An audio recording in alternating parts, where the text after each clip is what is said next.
Morning, dear student, welcome to St. Mary English High School. We are going to study chapter number 3, Properties of Natural Resources. In standard 6, we have studied about natural resources, composition and uses of natural resources. In this, we are going to study the properties of it. Let's recall which are the gases present in air.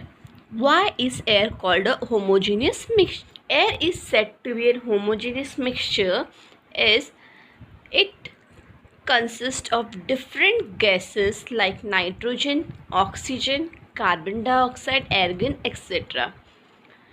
This is said to be an homogeneous mixture because the constituent cannot be distinguished unlike heterogeneous mixture. What are the uses of the various gases in the air? There are many uses of gases in the air, but some important uses of air are sustaining life and growth, combustion, maintaining temperature, supplier of energy and photosynthesis. Moving forward, we will study about properties of air. See, air.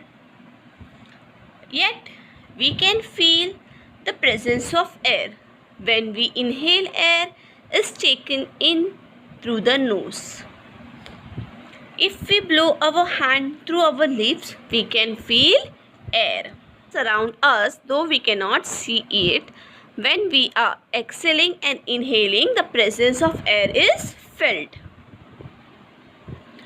Let's try this.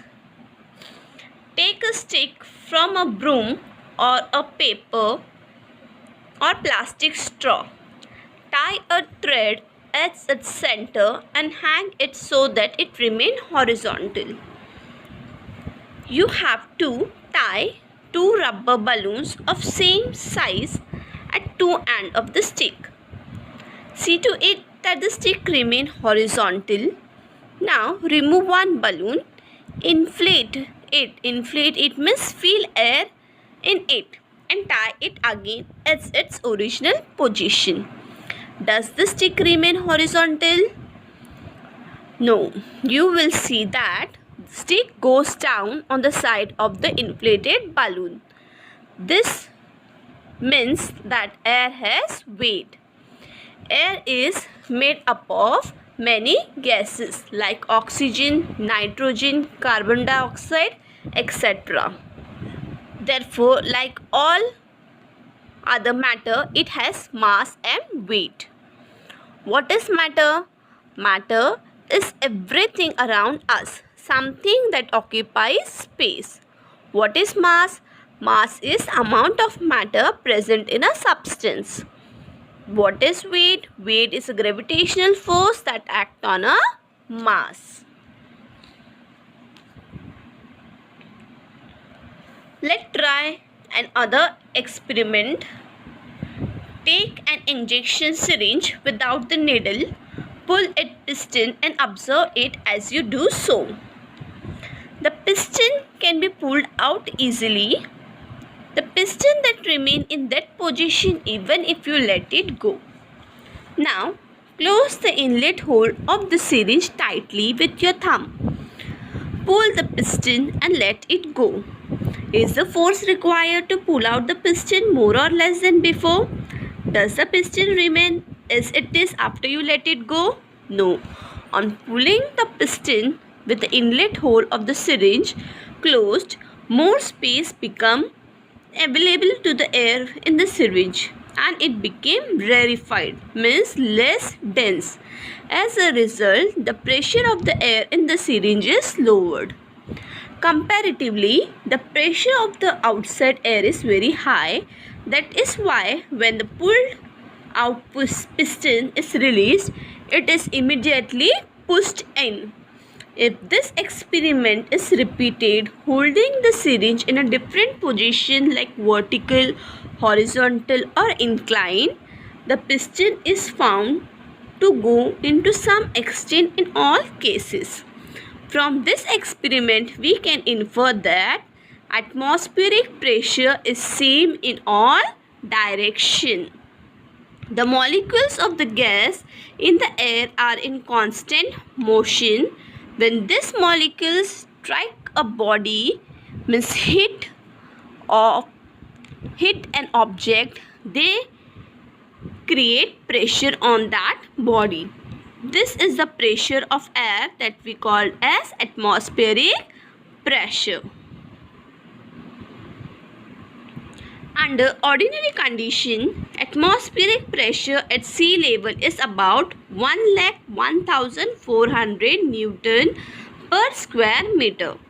It can, as we go higher above sea, the level of atmospheric pressure decreases. Barometer, it is an instrument to measure the atmospheric pressure on the sea level and at a different height on the surface of the earth. If a body is moving through air, the air pressure decreases perpendicular to the direction of the motion, and then the air in its surrounding flow rapidly from higher pressure to lower pressure. Now let's try another experiment. Take some water in a plastic cup and hold a straw upright in it. Hold a small pieces of another straw near the upper end of the first straw, and perpendicular to that straw, blow hard through the small pieces of straw. You will see a fountain of water. Now, why did this happen? Because on blowing through the straw, the air at its open end is pushed away, and hence the pressure of the air at the opening goes down. As the pressure of the air near the upper end of the erect straw becomes less than the atmospheric pressure, children, the water in the cup is pushed from where the pressure is higher to where it is lower.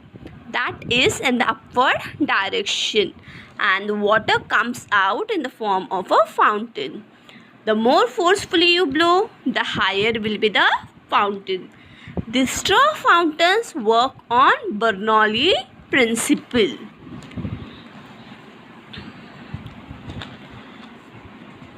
Take an ice cube in a glass up to 3/4 of its height. Now observe what happened.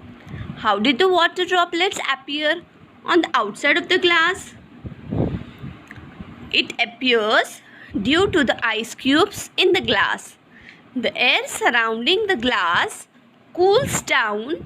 As the water vapor in this air cools down, it condenses and gets transformed into water. It is this water that collects on the outer surface of the glass. Scattering of light. Air is a mixture of very fine particles of gases, dust, smoke, and moisture. When rays of light falls on these minute particles spread the light in all directions. This natural phenomenon is called as scattering of light. Wind. When there is difference between air pressure at two different places, the air show movement from the places of higher pressure to the places of lower pressure. This is called the breeze or a wind blowing.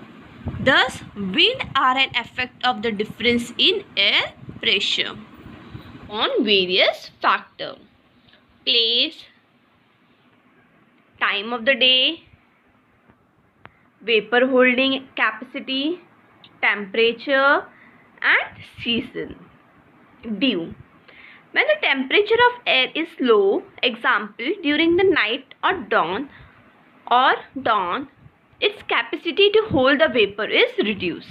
In such condition, the excess vapor is transformed into water droplets. This droplet are called dew.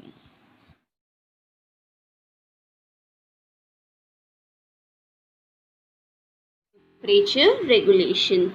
The earth receives energy from the sun This energy is reflected by the earth in the form of heat. The constituent of air surrounding the earth, such as water vapor, carbon dioxide, absorb a part of this heat and give it to the other constituent of air. As a result, the earth's surface remains warm and thereby becomes suitable for the living world on the earth. If there were no air on the earth, the average temperature of the earth's surface would have been very low. So, air maintains and regulates the temperature of the earth.